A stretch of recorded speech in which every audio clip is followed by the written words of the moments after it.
Hello everybody, this is Jessica from Live Randomly Simple, also from American Clutter Craft Store. Today I want to show you one of our favorite products that we use all the time, and you always hear me talking about it in my blog post.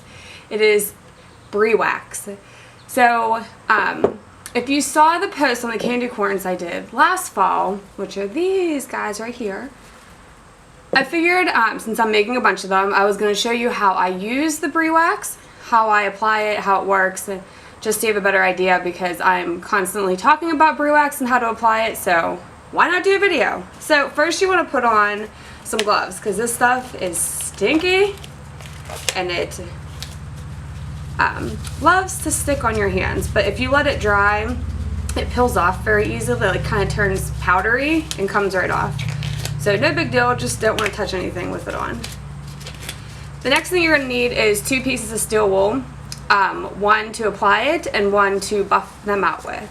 So what you're going to do is dip it in here, grab whatever project you're working on, and just start applying it.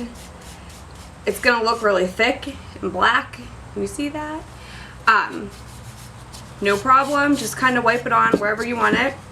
I love this because it makes everything look just like vintage and antique-y, so you can turn any project. Like, the majority of the stuff in my house is covered in Briwax because I am addicted.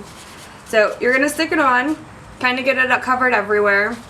It'll look different, but that's okay, that's the point. Let it sit for about a minute, and then we will wipe it off a little bit just to buff it in, because it is a furniture polish. They do make it in a clear and a light brown, so if you're looking for something that maybe isn't so dark, you can go that route and try those. We only ever use the dark one because it's just what we put on everything here at the shop, because we do a lot of antique-y, rustic-y, refinishing stuff. So you can see, and you'll get like big clumps on there, and it's no problem because when you buff it out, those spots will just be a little bit darker, and I like it better when you have it different textures. I don't know what I'm talking about. There we go. There's one. Just throw it on. It's so easy. Easy. Wipe it around. I bet you're thinking about the projects or items that you have in your house right now that you could just cover in Briwax and make them look old and antique-y and fun and vintagey. So there you have 4 pieces done in like 5 seconds. Now we're going to take this piece of steel wool that is a clean piece, and you're just going to rub it around and kind of buff it out a little bit. It's just like absorbing it into the wood, getting off any clumps that are left on there so it dries.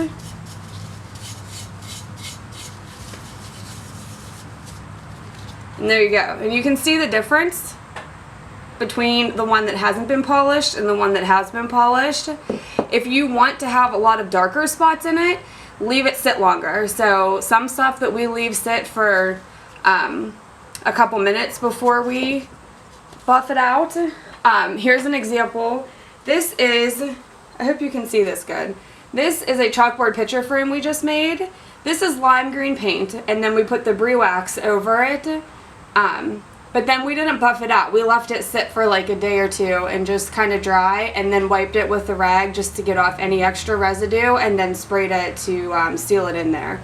So you can see like that one's a lot thicker. So you can do it a bunch of different ways. For the candy corn though, I like them just to be a little bit multi, like some darker spots, some lighter spots. Just rub them around.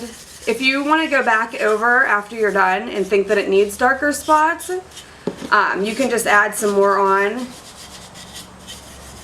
Really simple.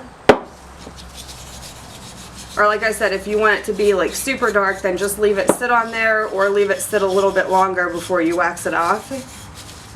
And I totally missed this side. See, and then you can wipe it off like instantly.